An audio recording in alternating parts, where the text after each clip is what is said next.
Hello everyone, it's Mark. Welcome back. In this video I want to talk to you about what happens if your loved one has been Baker Acted and they really need help.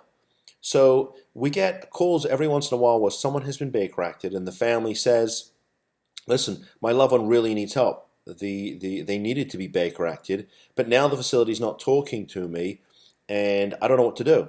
And so, there are a couple of things that we can do. So what really is the sort of defining issue is whether or not, if we get your loved one out, if a judge orders them released, are they going to go to treatment voluntarily, and are they going to stay there voluntarily and acknowledge the fact that they need treatment for whatever is ailing them.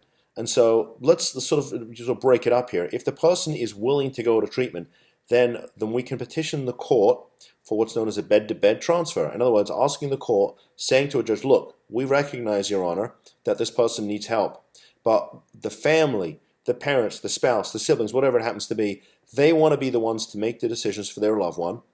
We don't want the state of Florida doing it. And so we're going to ask a judge to order them to be transferred to another facility. Now, obviously, if they get to that facility and they run out or they're non-compliant, that sort of brings with it a whole other bunch of issues, and it may require us to go back into court and file some type of other cause of action for you, because once the judge orders them released to this other facility, the Baker Act is, for all intents and purposes, over. Now, could the new facility re-Baker Act them? Absolutely, they could.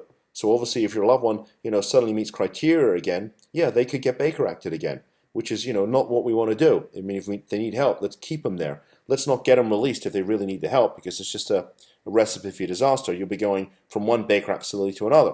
We'll be going from one courthouse to another. So, yeah, we can get them out in a bed-to-bed transfer. But what happens if your loved one needs help and they're in complete and utter denial and they're simply not going to comply with any efforts to voluntarily put them into treatment?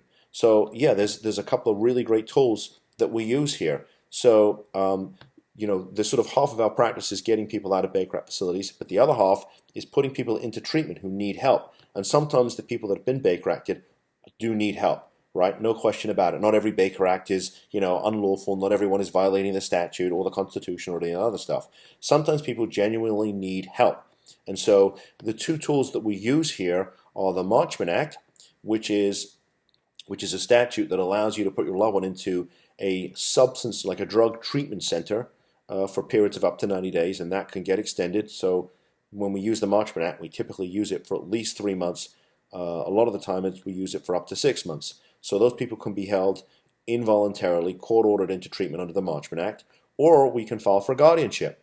And that allows basically a temporary suspension of, for the most part, all of their rights, right? A family can get control of their medical decisions, so you can put them into treatment. You can control their money. You can control where they reside. You can control if their ability to travel, right? Because you certainly don't want them hopping on a plane and flying somewhere outside the jurisdiction of the court.